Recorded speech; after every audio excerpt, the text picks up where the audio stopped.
Welcome to our Shyam institute YouTube channel. Breaking news ఇప్పుడే అందినటువంటి తాజా వార్త అండి.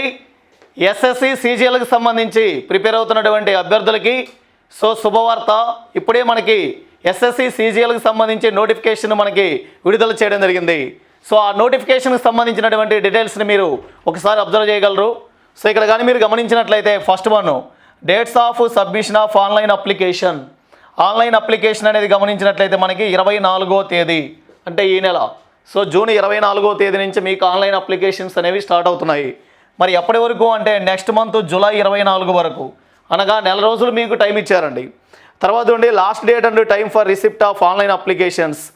మీరు ఆన్లైన్ అప్లికేషన్స్ను లాస్ట్ డేట్ ఏంటి అంటే మనకి నెక్స్ట్ మంత్ 24వ తారీఖు.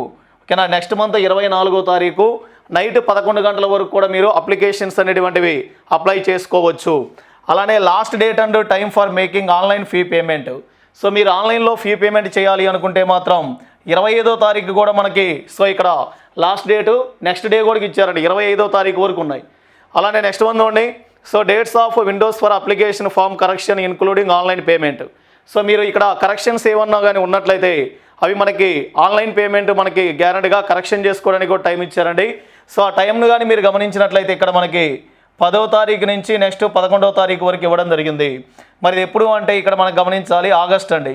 ఆగస్టు మంత్ 10 మరియు 11 అనేటువంటి 2 రోజులు కూడా మనకి ఇక్కడ అవకాశం ఇవ్వడం జరిగింది. నెక్స్ట్ ఇక్కడ మీరు గమనించాలి టైర్ 1 ఎగ్జామ్ అలానే టైర్ 2 ఎగ్జామ్. మీరు అబ్జర్వ్ చేసినట్లయితే టైర్ 1 ఎగ్జామ్ ఎప్పుడు ఉంటుంది అంటే మనకి సెప్టెంబర్ అండ్ అక్టోబర్ మంత్లో ఉంటుంది అని చెప్పేసి క్లియర్గా ఇవ్వడం జరిగింది. అలానే నెక్స్ట్ వన్ వచ్చేసరికి టైర్ 2కి సంబంధించి ఎప్పుడు అంటే డిసెంబర్ మంత్ అని చెప్పేసి మనకి ఇక్కడ క్లియర్ కట్గా ఇవ్వడం జరిగిందండి. మరి ఈ నోటిఫికేషన్ గురించి మరింత ఇన్ఫర్మేషన్ మనం తెలుసుకుందాం. మీరు ఒకసారి ఇక్కడ గమనించవచ్చండి డీటెయిల్స్ ఆఫ్ పోస్టులు. ఇందులో ఉన్నటువంటి డిఫరెంట్ టైప్స్ ఆఫ్ పోస్టులు ఏవైతే ఉన్నాయో ఆ పోస్టుల గురించి కూడా మనకి ఇక్కడ ఇవ్వడం జరిగిందండి. ఓకేనా, ఇక్కడ చూడండి ఫస్ట్ వచ్చేసరికి అసిస్టెంట్ సెక్షన్ ఆఫీసర్. దానికి ఏజ్ లిమిట్ ఎంత ఉంది, 20 to 30 years. ఇలా మనకి డిఫరెంట్ కేటగిరీ ఏవైతే ఉన్నాయో ఆ కేటగిరీకి సంబంధించినటువంటి పోస్టుల గురించి మనకి మొత్తం డీటెయిల్స్ అనేటువంటివి కూడా ఇవ్వడం జరిగిందండి. అలానే నెక్స్ట్ వన్, ఇవి కూడా మీరు గమనించవచ్చు, ఇవి కూడా మనకి డిఫరెంట్ టైప్స్ ఆఫ్ పోస్టులు అండి. ఇందులో మళ్ళీ మీరు గమనిస్తే గ్రూప్ బి అలానే నెక్స్ట్ వన్ వచ్చేసరికి గ్రూప్ సి అనేటువంటి 2 విభాగాలకు విభజించడం జరిగింది. ఓకేనా, group B and group C అని చెప్పేసి 2 విభాగాలకు విభజించడం జరిగింది. అలానే నెక్స్ట్ వన్ వచ్చేసరికి ఇక్కడ మీరు అబ్జర్వ్ చేయండి.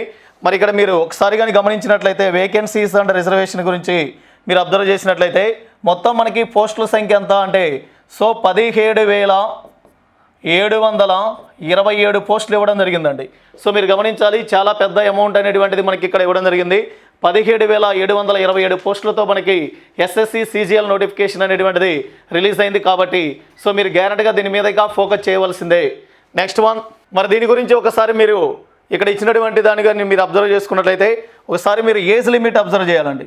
మరి ఈ ఏజ్ లిమిట్ అనేటువంటిది మీకు ఎలా ఉంటుంది అనేది చూసుకున్నట్లయితే ఇక్కడ మనకి ఇందులో డిఫరెంట్ కేటగిరీ ఇచ్చారండి. 18 to 27 yearsకి సంబంధించి, అలానే 20 to 30 years, 18 to 30 years, 18 to 32 years అనేటువంటివి. ఇలా మనకి ఆ పోస్టును బట్టి మనకి ఏంటి అంటే డిఫరెంట్ కేటగిరీగా డివైడ్ చేయడం జరిగింది. అలానే మళ్ళీ ఇక్కడ మీరు అబ్జర్వ్ చేయవచ్చు, ఇక్కడ క్లియర్గా మనకి డేట్ కూడా మెన్షన్ చేయడం జరిగిందండి. 1997 నుంచి 2006 వరకు అని చెప్పేసి. అలానే నెక్స్ట్ ఇక్కడ వచ్చేసరికి చూడండి 1994 నుంచి 2004, అలానే 1994 నుంచి 2006, 92 నుంచి 2006. ఇలా మనకి డిఫరెంట్గా మనకి ఇక్కడ పోస్టులను బట్టి మనకి ఏజ్ లిమిట్ అనేది ఇవ్వడం జరిగింది. అలానే ఇక్కడ మీకు రిజర్వేషన్ కూడా వర్తిస్తుంది. ఎస్సీ అండ్ ఎస్టీ కేటగిరీకి 5 years, ఓబీసీకి 3 years, అలానే ఫిజికల్లీ హ్యాండిక్యాప్డ్ అన్రిజర్వ్డ్ వచ్చేసరికి మనకి ఇక్కడ మీరు గమనించాలి ఇందులో వచ్చేసరికి 10 years. కాబట్టి మనకి రిజర్వేషన్కి సంబంధించి ఏవైతే ఉన్నాయో డీటెయిల్స్ అవన్నీ కూడా ఇక్కడ వర్తిస్తాయని చెప్పేసి ఇవ్వడం జరిగిందండి. అలానే నెక్స్ట్ వన్ వచ్చేసరికి మీరు ఇక్కడ అబ్జర్వ్ చేయాలి, ఇవి గ్రూప్ బికి సంబంధించినటువంటి. గ్రూప్ సికి సంబంధించి కూడా మనకి ఇక్కడ ఏజ్ లిమిట్ని అబ్జర్వ్ చేయవచ్చు. డిఫరెంట్గా మనకి ఆ పోస్టులను బట్టి మనకి డివైడ్ చేయడం జరిగిందండి. ఓకే, నెక్స్ట్ వన్, ఒకసారి మీరు ఇక్కడ క్వాలిఫికేషన్స్ గురించి కూడా చూడవచ్చండి. ఇక్కడ జూనియర్ స్టాటిస్టికల్ ఆఫీసర్కి సంబంధించి మనకి ఏమన్నాడండి, bachelors degree in any subject from a recognised university with at least 60% marks in mathematics at 12th standard అని చెప్పేసి అన్నాడు. ఇక్కడ మనకి ఇక్కడ క్వాలిఫికేషన్లో మనకి పోస్టులను బట్టి కూడా మనకి ఇక్కడ క్వాలిఫికేషన్ అది ఇవ్వడం జరిగిందండి. గ్యారెంటీగా డిగ్రీ క్వాలిఫికేషన్ ఉండాలి. అలానే నీకు వచ్చేసరికి ఇదేంటి జూనియర్ స్టాటిస్టికల్ ఆఫీసర్కి సంబంధించి అందులో గ్యారెంటీగా మ్యాథమెటిక్స్ అనే సబ్జెక్టును కలిగి ఉండాలి. నీకు 60% అనేది గ్యారెంటీగా ఏముంది, మినిమం పర్సంటేజ్ అండి. ఓకేనా, 60 కంటే అబో ఎంతైనా ఉండొచ్చు, 60% ఉండాలి. అయితే ఇక్కడ మనకి మ్యాథమెటిక్స్ అనేది ఏంటిది 12th స్టాండర్డ్ లెవెల్లో అంటే ఇంటర్మీడియట్ లెవెల్లో గ్యారెంటీగాను మ్యాథమెటిక్స్ సబ్జెక్టును కలిగి ఉండాలి. అలానే నెక్స్ట్ వన్, సో ఇక్కడ నుండి మళ్ళీ ఇందులో మనకి డిఫరెంట్గా ఇచ్చారండి. అందులోనే మళ్ళీ దీనికి సంబంధించి ఏం చేశాడు, bachelors degree in any subject with statistics as one of the subject as degree level. లేదు ఒకవేళ నీకు మ్యాథ్స్ లేదనుకోండి, గ్యారెంటీగా స్టాట్గానే ఉన్నట్లయితే సో అందులో కూడా నీకు బ్యాచిలర్ డిగ్రీ ఉండాలి. నెక్స్ట్ చూడండి, స్టాటిస్టికల్ ఇన్వెస్టిగేటర్ గ్రేడ్ 2 సంబంధించినటువంటి పోస్ట్ అండి ఇది. సో ఇక్కడ ఏమన్నాడు అంటే bachelors degree in any subject with statistics as one of the subject from a recognised university. So దీనికి గ్యారెంటీగా ఏమి ఉండాలండి, స్టాట్ అనేటువంటిది గ్యారెంటీగా ఉండాలి అని చెప్పేసి అని అన్నాడు. నెక్స్ట్ వన్ నోడి, the candidates must have studied statistics as in all 3 years or all of 6 semesters of the graduation course అని చెప్పేసి అన్నాడు. సో ఇది గ్యారెంటీగా ఏమవుతుంది అంటే డిగ్రీ లెవెల్లో నువ్వు స్టార్ట్ చేసి ఉండాలి. దానికి సంబంధించినటువంటి సబ్జెక్ట్స్ అనేటువంటి ఏవైతే ఉన్నాయో ఆ 6 semesters అని కూడా నువ్వు క్వాలిఫై ఉండాలి అని చెప్పేసి అని అన్నాడు. నెక్స్ట్ వన్ చూడండి, ఇక్కడ research assistant in national human rights. So ఈ పోస్టుకు సంబంధించి మనకి ఇక్కడ క్వాలిఫికేషన్ కానీ గమనించినట్లయితే so bachelors degree from a recognised university అని చెప్పేసి అన్నాడు. దీనికి జస్ట్ మనకి డిగ్రీ క్వాలిఫికేషన్ ఉంటే సరిపోతుందండి. అలానే డిజరబుల్ క్వాలిఫికేషన్స్ వచ్చేసరికి minimum 1 year research experience in any recognised university or recognised research institute అన్నాడు. సో ఇక్కడ వచ్చేసరికి ఏమవుతుందండి, నెక్స్ట్ క్వాలిఫికేషన్స్ వచ్చేసరికి ఇది కంపల్సరీ క్వాలిఫికేషన్, ఓకేనా, ఎసెన్షియల్ అని చెప్పేసి అన్నాడు. సో అవి లేవనుకోండి. నెక్స్ట్ వన్ వచ్చేసరికి మనకి ఇక్కడ సో ఇక్కడ మీరు గమనించాల్సింది ఏంటి అంటే మినిమం 1 year రీసెర్చ్ ఎక్స్పీరియన్స్ని కానీ కలిగి ఉన్నట్లయితే మనకి సో అందులో కూడా మీరు ఎలిజిబిలిటీ ఉంటారని చెప్పేసి అన్నాడు. Degree in law or human rights from a recognised university. So లాలో కానీ నెక్స్ట్ హ్యూమన్ రైట్స్కి సంబంధించి మనకి గ్యారెంటీగా ఏమవుతుందని ఇందులో సో డిగ్రీని కలిగి ఉండాలి అని చెప్పేసి అన్నాడు. మరి ఇవి కాకుండా మిగతా పోస్టులను కానీ గమనించినట్లయితే మనకి ఆల్ అదర్ పోస్టులకి bachelors degree from a recognised university or equivalent అని చెప్పేసి అన్నాడు. సో రిమైనింగ్ పోస్టులన్నిటికీ కూడా గ్యారెంటీగా ఏమవుతుందంటే డిగ్రీ క్వాలిఫికేషన్ ఉండాలి. అంటే మీరు ఇక్కడ అబ్జర్వ్ చేయండి, గ్యారెంటీగా ఏమవుతుంది మనకి సో డిగ్రీ క్వాలిఫికేషన్తో పోస్టులు ఉన్నాయి. కొన్ని పోస్టులు మాత్రం మనకి స్టాటిస్టిక్స్కి సంబంధించి కూడా మనకి వన్ ఆఫ్ ది సబ్జెక్ట్ని కలిగి ఉన్నటువంటి పోస్టులు అనేటువంటివి కూడా ఇవ్వడం జరిగింది. ఓకే, నెక్స్ట్ వన్, సో ఇక్కడ మీరు గమనించండి, candidates who have appeared in their final year of their graduation can also apply. However they must possesses essential qualification or before the cut off marks ఇనో. సో ఏమన్నాడండి మనకి so August 1, 2024 కల్లా మీకు గ్యారెంటీగా మీ final ఇయర్కి సంబంధించినటువంటివి ఏవైతే డాక్యుమెంట్స్ ఉంటాయో సో అవి గ్యారెంటీగా ఏమవుతున్నాయండి మీకు సో అవి కానీ గ్యారెంటీగా మీకు ఇక్కడ ఉన్నట్లయితే గ్యారెంటీగా అప్లై చేసుకోవచ్చు అని చెప్పేసి అన్నాడు. అంటే ఫైనల్ ఇయర్ డిగ్రీ ఫైనల్ ఇయర్కి సంబంధించిన వాళ్ళు ఎవరైతే ఉంటారో వాళ్ళు కూడా ఇక్కడ అప్లై చేసుకోవచ్చు అని చెప్పేసి మనకి ఇక్కడ క్లియర్ కట్గా ఇవ్వడం జరిగిందండి. సో ఇక్కడ మీరు గమనించవచ్చండి, మరి ఇక్కడ ఎగ్జామ్ సెంటర్స్కి సంబంధించి కూడా మనకి ఇన్ఫర్మేషన్స్ ఇవ్వడం జరిగింది. సో ఆ ఎగ్జామ్ సెంటర్స్ అనేటువంటి లిస్ట్ కూడా ఇక్కడ ఇచ్చారండి. సో ఇక్కడ మీరు గమనించినట్లయితే Bengaluru, next Patna, next Muzaffar, so ఇలా మనకి డిఫరెంట్ సెంటర్స్ గురించి కూడా మనకి ఇక్కడ ఇన్ఫర్మేషన్ ఇవ్వడం జరిగింది. సో ఇవి కూడా అంతే మనకి సో ఇవన్నీ కూడా మనకి ఏంటి అంటే మనకి ఎగ్జామ్ సెంటర్స్ యొక్క లిస్ట్ కూడా ఇవ్వడం జరిగిందండి. మరి ఇది చూడండి ఒకసారి, స్కీమ్ ఆఫ్ ది ఎగ్జామినేషన్. మీరు ఎగ్జామినేషన్ కానీ గమనించినట్లయితే ఇందులో Tier 1 అండ్ Tier 2 అని చెప్పేసి సో 2 partsగా డివైడ్ చేయడం జరిగింది. మరి దీనికి సంబంధించి మనకి ఫుల్ డీటెయిల్స్ చూద్దాం ఒకసారి. సో ఇక్కడ first scheme of the Tier 1 examination. మీరు Tier 1 ఎగ్జామినేషన్ కానీ గమనించినట్లయితే మనకి ఇక్కడ మొత్తం వచ్చేసరికి 4 subjects అండి. ఫస్ట్ మనకి general intelligence and reasoning, next general awareness, general quantitative aptitude, next one వచ్చేసరికి ఇంగ్లీష్ కాంప్రహెన్షన్. మొత్తం మనకి 4 subjects ఉన్నాయి. మరి ఇక్కడ చూడండి నెంబర్ ఆఫ్ క్వశ్చన్స్ వచ్చేసరికి సో ప్రతి సబ్జెక్ట్లో కూడా ఏమవుతున్నాయండి 25 questions. మరి మార్క్స్ పరంగా తీసుకుంటే ఈచ్ వన్ కంటైన్స్ 2 marks. కాబట్టి ఏమవుతుంది ప్రతి సబ్జెక్టు కూడా మనకి 50 marks. కాబట్టి 4 into 50 అంటే ఏమవుతుంది 200 marksకి మనకి ఎగ్జామ్ ఉంటుంది Tier 1. మరి ఇక్కడ చూడండి ఇది వచ్చేసరికి ఏమవుతుంది అంటే 1 hour అండి, ఓకేనా, 1 hour. నెక్స్ట్ ఇక్కడ ఏమని ఇచ్చారు అంటే మనకి so 1 hour and 20 minutes for the candidates eligible per subscribes as per para. So 7.1 and 7.2 and 7.3. So remaining మనం ఇక్కడ గమనించినట్లయితే సో ఇక్కడ చూడండి ఇక్కడ ఇచ్చారండి. సో ఇవి కూడా ఒకసారి అబ్జర్వ్ చేయాలి. మనకి ఓవరాల్గా అక్కడ టైం వచ్చేసరికి ఏం చేశాడండి 1 hour ఇవ్వడం జరిగింది. మరి ఇక్కడ మీరు గమనించినట్లయితే Tier 1 consist of objective type అని చెప్పేసి అన్నాడు. సో గ్యారెంటీగా ఏమవుతుంది మనకి ఆబ్జెక్టివ్ టైప్లో మల్టిపుల్ టైప్ క్వశ్చన్స్ ఉంటాయని చెప్పేసి అన్నాడు. మరి సెకండ్ వన్ చూడండి ఏమని ఇచ్చారండి, so there will be negative marking of 0.50 for each wrong answer. మీరు నెగిటివ్ మార్కింగ్ని కానీ గమనిస్తే ఇక్కడ ఏమవుతుంది అంటే మనకి 1/2, ఓకేనా 1/2 అనేది మనకి నెగిటివ్ మార్కింగ్ కూడా ఇవ్వడం జరిగింది. ఓకేనా కాబట్టి 0.50 అంటే మనకి 50%. దట్ మీన్స్ 1/2 అనేది మనకి నెగిటివ్ మార్కింగ్ కూడా ఇవ్వడం జరిగిందండి. మరి నెక్స్ట్ నుండి scheme of the examination of tier 2 examination. మరి ఇక్కడ టైర్ 1 అయిపోయిన తర్వాత మీరు టైర్ 2ని కానీ గమనించినట్లయితే సో ఇందులో ముందు మనకి సెక్షన్ 1 ఇది ఏమవుతుంది అంటే పేపర్ తీసుకున్నట్లయితే మనకి పేపర్ 1లో సో సెక్షన్ 1 చూడండి ఏమవుతుందండి 2 hours and 15 minutes అనేది మనకి ఎగ్జామ్ ఉంటుంది. ఇందులో కానీ మీరు గమనిస్తే సెక్షన్ 1కి సంబంధించి మొత్తం మాడ్యూల్స్ చూడండి ఒకసారి ఏమవుతుంది అంటే మనకి ఇక్కడ మాడ్యూల్ 1లోనేమో మ్యాథమెటికల్ ఎబిలిటీస్, సెకండ్ 1 వచ్చేసరికి మాడ్యూల్ 2లోనేమో జనరల్ ఇంటెలిజెన్స్ అండ్ రీజనింగ్. మరి ఇక్కడ ఏమవుతుందండి మనకి సో ఇక్కడ గమనించినట్లయితే మనకి so 30 + 30 so total number of questions 60 కాబట్టి ఈచ్ వన్ కంటైన్స్ 3 marks. కాబట్టి 60 × 3 ఎంత వస్తుంది 180 మార్క్స్కి. సో ఇక్కడ వచ్చేసరికి 1 hour ఫర్ ఈచ్ సెక్షన్ అని చెప్పేసి ఇవ్వడం జరిగింది. ఓకేనా ఇక్కడ మనకి సెక్షన్ వైజ్ తీసుకున్నట్లయితే ఫస్ట్ సెక్షన్ మనకి ఏమవుతుందండి 1 hour అనేది మీకు ఎగ్జామ్ అనేటువంటిది ఉంటుంది. అలానే నెక్స్ట్ ఇక్కడ చూడండి ఇక్కడ మనకి సెక్షన్ నెంబర్ 2 సో ఇప్పుడే చెప్పే కదా సెక్షన్ ప్రతి సెక్షన్ కూడా మనకి 1 hour ఎగ్జామ్ ఉంటుంది అన్నాడు. మరి సెక్షన్ 2లో ఏముంటుంది అంటే మనకి ఇక్కడ జనరల్ లాంగ్వేజ్ ఓకేనా English language and comprehension next general awareness ఇవేమవుతున్నాయి మనకి 45 25 క్వశ్చన్స్ రెండు యాడ్ చేయండి ఏమవుతుంది 70 క్వశ్చన్స్ 70 × 3 చేయండి ఎంత వస్తుంది 210 కాబట్టి టోటల్ నెంబర్ ఆఫ్ క్వశ్చన్స్ ఎన్ని వస్తున్నాయండి 70. సో ఈచ్ వన్ కంటైన్స్ మనకి 3 marks కాబట్టి 70 × 3 చేయండి 210 marks. మరి నెక్స్ట్ వన్ వచ్చేసరికి సెక్షన్ 3కి వెళ్ళాలి.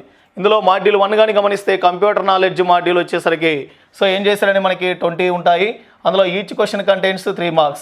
ఇది జస్ట్ మనకి 15 minutes మాత్రమే మనకి సో ఈ మాడ్యూల్ అనేటువంటిది మనకి ఎగ్జామ్ కండక్ట్ చేస్తారని చెప్పేసి అన్నాడు. మరి నెక్స్ట్ ఇక్కడ చూడండి తర్వాత వచ్చేసరికి మనకి సెక్షన్ 2లో వచ్చేసరికి ఇక్కడ చూడండి సెక్షన్ 3లో వచ్చేసరికి మాడ్యూల్ 2ని కానీ మీరు అబ్జర్వ్ చేస్తే 1 డేటా ఎంట్రీ టాస్క్ అనేటువంటిది ఇవ్వడం జరుగుతుంది అని చెప్పేసి అన్నాడు. ఇక నెక్స్ట్ వన్ చూడండి పేపర్ 2కి సంబంధించి డైరెక్ట్గా మనకి ఇక్కడ స్టాట్కి సంబంధించి సో స్టాట్కి సంబంధించి టోటల్ నెంబర్ ఆఫ్ క్వశ్చన్స్ 100 ఉన్నాయి. So each one contains 2 marks కాబట్టి టోటల్గా మనకి ఎన్ని వస్తాయంటే మనకి ఇక్కడ 200 marks అనేటువంటిది జరుగుతుంది అన్నాడు. సో ఈ ఎగ్జామ్ కానీ అబ్జర్వ్ చేసినట్లయితే మనకి ఇది ఏమవుతుంది అంటే 2 hours అండి ఎగ్జామ్. మరి ఇక్కడ చూడండి next tier 1 will include conducting of paper 1 and paper 2 in separate shifts and days అన్నాడు. సో ఇక్కడ ఏమన్నాడండి టైర్ 2లో వచ్చేసరికి పేపర్ 1 అండ్ పేపర్ 2 అనేటువంటిది ఏదైతే ఉంటుందో అది గ్యారంటీగా ఏమవుతుందంట in separate shifts of days అని చెప్పేసి అన్నాడు. సో మనకి డేస్లో వచ్చేసరికి సెపరేట్గా ఉంటాయి అని చెప్పేసి అన్నాడు. అంటే గ్యారంటీగా ఏమవుతుంది మనకి సో ప్రతిరోజు మనకి ఒకే రోజు ఎగ్జామ్ అనేటువంటిది ఉండదు డిఫరెంట్ డేస్ ఉంటాయి అని చెప్పేసి అన్నాడు. నెక్స్ట్ వన్ నుండి paper 1 is compulsory for all the post. ఈ పేపర్ 1 అయితే మాత్రం ప్రతి ఏ పోస్ట్ అయినా కానీ గ్యారంటీగా రాయాల్సిందే. పేపర్ 2కి సంబంధించి కొన్ని స్పెషలైజ్డ్ పోస్టులు చెప్పాం కదా స్టాట్కి సంబంధించి వాటికి సంబంధించి ఏవైతే ఉన్నాయో అవి మనము సో ఇక్కడ చూసుకోవాలండి. మరి ఇక్కడ ఉండి పేపర్ 1కి సంబంధించి మనకి సో ఇక్కడ మీరు అబ్జర్వ్ చేసినట్లయితే సెక్షన్ 1లో మనకి సో ఏం చేశాడు మాడ్యూల్ మ్యాథమెటికల్ ఎబిలిటీస్ అనేటువంటి సబ్జెక్టుని గమనిస్తే సో ఆ తర్వాత నెక్స్ట్ వన్ వచ్చేసరికి ఏముంది మాడ్యూల్ 2లోనేమో reasoning and general awareness subject ఉంది. నెక్స్ట్ ఇక్కడ ఉండి సెక్షన్ 2లో వచ్చేసరికి మాడ్యూల్ 1 సో ఇప్పుడే చెప్పాం మనం. సో ఈ మొత్తం కూడా మీరు అబ్జర్వ్ చేయాలి. మొత్తం ఏమవుతున్నాయి ఇందులో 1 2 3 అని చెప్పేసి మొత్తం 3 సెక్షన్గా డివైడ్ చేశారు.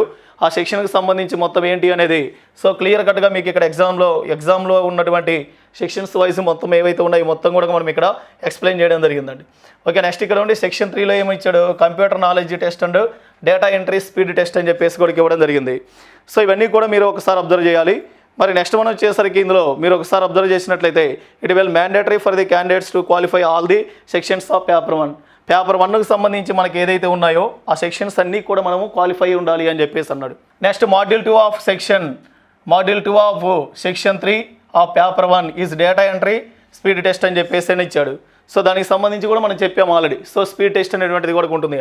నెక్స్ట్ వన్ మరి ఒకసారి సిలబస్ని గమనించాలండి. సిలబస్ని కానీ మీరు అబ్జర్వ్ చేసినట్లయితే ఫస్ట్ టైర్ 1 చూద్దాం. టైర్ 1కి సంబంధించి మనకి ఏమి ఇచ్చారండి general intelligence and reasoning. So ఇక్కడ మీరు ఒకసారి అబ్జర్వ్ చేయండి మనకి రీజనింగ్లో ఉన్నటువంటి సబ్జెక్ట్లో ఉన్నటువంటి మొత్తం టాపిక్స్ కూడా ఇక్కడ ఇవ్వడం జరిగిందండి. ఓకేనా ఇందులో కానీ మీరు అబ్జర్వ్ చేసినట్లయితే ప్రతి టాపిక్ని కూడా ఇక్కడ డిస్కస్ చేయడం జరిగింది. సో ఒకసారి చూడండి ఇందులో మనకి non verbal type questions both verbal and non verbal type questions అంటే ఇక్కడ ఉన్నటువంటి ఈ చాప్టర్స్ ఏవైతే ఉన్నాయో మొత్తం వస్తాయండి. కాబట్టి మొత్తం మీరు చదువుకోవాల్సిందే. అంటే టోటల్ రీజనింగ్ అనేటువంటిది ఏదైతే ఉందో మొత్తం మీరు చదువుకోవాల్సిందే. నెక్స్ట్ వన్ చూడండి జనరల్ అవేర్నెస్కి సంబంధించి కూడా మనకి మొత్తం మనకి ఇక్కడ ఉన్నటువంటి సబ్జెక్ట్స్ ఏవైతే ఉన్నాయో సో జనరల్ అవేర్నెస్ అంటే మనకి జనరల్ స్టడీస్ ఏవైతే ఉందో అది మొత్తం మీరు చదువుకోవాల్సింది. ఇందులో హిస్టరీ గురించి కానీ అలా నెక్స్ట్ జాగ్రఫీ కానీ ఎకనామిక్స్ నెక్స్ట్ వన్ వచ్చేసరికి general science next scientific researches ఏవైతే ఉన్నాయో ఇవన్నీ కూడా గ్యారెంటీగా చదువుకోవాల్సిందండి. అలానే నెక్స్ట్ ఇక్కడ క్వాంటిటేటివ్ ఆప్టిట్యూడ్ సంబంధించి మనకి ఇందులో కూడా మనకి అర్థమెటిక్స్ సంబంధించినటువంటి సిలబస్ మొత్తం కూడా మనకి ఇక్కడ ఇవ్వడం జరిగింది. సో ఇందులో మనకి ప్యూర్ మ్యాథ్స్ కూడా ఇన్క్లూడ్ చేయడం జరిగిందండి. నెక్స్ట్ వన్, సో ఇక్కడ ఒకసారి ఇంగ్లీష్ కాంప్రహెన్షన్ సంబంధించి చూడండి. Candidates ability understanding correct English his basic comprehension and writing ability etcetera would be tested అని చెప్పేసి అన్నాడు. సో బేసిక్గా మనము కాంప్రహెన్షన్ ప్యాసేజెస్ అనేటువంటిది ఎలా ఉంటుంది అంటే మన రైటింగ్ ఎబిలిటీ అనేటువంటి దాని మీద, అలానే నెక్స్ట్ వన్ వచ్చేసరికి సో బేసిక్ కాంప్రహెన్షన్ అని చెప్పేసి ఇవ్వడం జరిగింది.